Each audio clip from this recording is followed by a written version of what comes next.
You know the old-fashioned hour clock? Do you know what it looks like, the hour clock? Yes. Sand clock? Yes. And you turn it the other way, and the sand, you normally see this in movies, right? This time is running out. So for quite a few years, the teacher actually said time is running out. And then now the teacher said, time has run out. What does it mean? So we have run out of old time. The time that perpetuates fear. The time that perpetuates separation. And say we are different. We are here. Ukraine is over there. Okay, it doesn't really affect us, except our food prices have gone up. Everything's gone up. And that's how we're affected. We are affected. Wherever we are one world. Right? So we need to unify. So the old time of separation and say, it's somebody else's over there, is not true. It has to do with us. But please don't say, it makes me feel so depressed, there's nothing I can do. Some people say that, right? I feel so depressed, there's nothing I can do. You can do so much and more. So this reminds of a true story during the Second World War. During the Second War, Japan, shall we say, was naughty. Yes, to put it in the neutral way, right? No judgment. This is a very important state. Japan was a bit naughty. So then people were not allowed to fly into Japan. Or very few people were granted visas. And this beloved, he's either British or American. And he had spent a long time in Japan before the World War, because he loved the ways of Zen. You know Zen Buddhism? Simplicity. So after a long time of being out of Japan, he really, really wanted to be in Japan again. So when he filled in, at immigration you have to fill in the form. So when he was at the airport, he arrived in Japan and he wrote the reason for his visit. He wrote, making a cup of tea, I stopped the war. The immigration officer looked at it and he said, we need people like you in Japan. Go. Amazing. Making a cup of tea, I stopped the war. What does that mean? It's not just he's being a smart and just wrote and then they think, okay. Nobody likes a smart you know what. Right? But what he was saying, his state of being, because he understands Zen and he's training in Zen.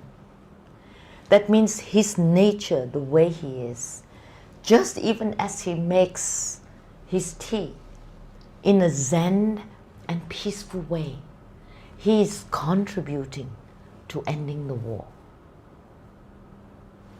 And so are you. The way you brush your teeth. You're not brushing your teeth and having an argument with someone. And he said that and I'm so mad, and your poor teeth. Have you noticed? When you're angry, you scrub something more violently. Whatever you're doing, especially if you're cooking. Nobody should eat that poison food after, for sure. So your state of being is something that you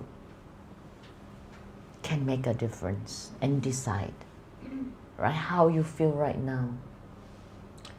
And how you feel right now depends on how at ease you are with yourself. How you are right now depends on how at ease you are with yourself. That's why just now when we started, and apologies to the beloveds online, you couldn't hear because we couldn't get the Wi-Fi going. The teacher actually say, breathe, close your eyes. Just for 10 minutes. Close your eyes, nothing to see. Because the minute you open your eyes, you are busy judging and assessing and processing. Is this true? Yes. Oh, she looks like that. Oh, I thought she's much older. Oh, she looks tired. The teacher went to a lunch recently and she saw, oh, you're so young. How come Mother Ocean is so young? Mother Ocean should look more 100. So you're busy processing. Your eyes, busy processing. That's why it's very important to train. And to train that you can sit in the marketplace. You know how busy the marketplace, and being able to meditate. And that is possible.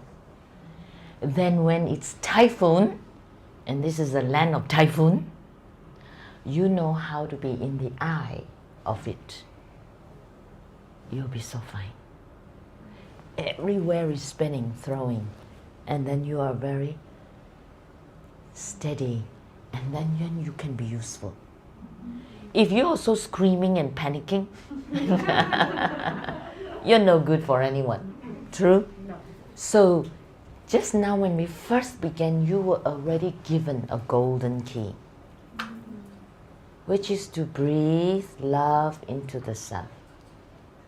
If you don't have that, then you do not have this rich, resourceful place to meet life.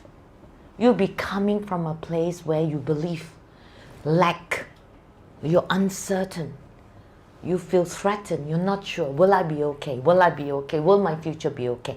Do you know most of your questions narrows down to that? All your thinking? Yes, narrows down is, will I be okay? Yes. If you have an argument with your boyfriend, it's still, will I be okay? If you're thinking, will we still be together? It's actually, will I be okay? True? Yes. Yes. Right? Oh, this thing, oh, my colleague stabbed me in the back with my boss. You're asking, will I be okay? Right? You are so lost in the story of what the person is doing, but all the time you're just asking, will I be okay? Will I be okay? Will I be okay? Am I okay? Will I be okay? The truth is, you are more than okay. That is the truth. That whatever happens, you can turn with alchemy, base metal, base metal, no use. You can turn base metal into gold because you are an alchemist. That's what an alchemist can do.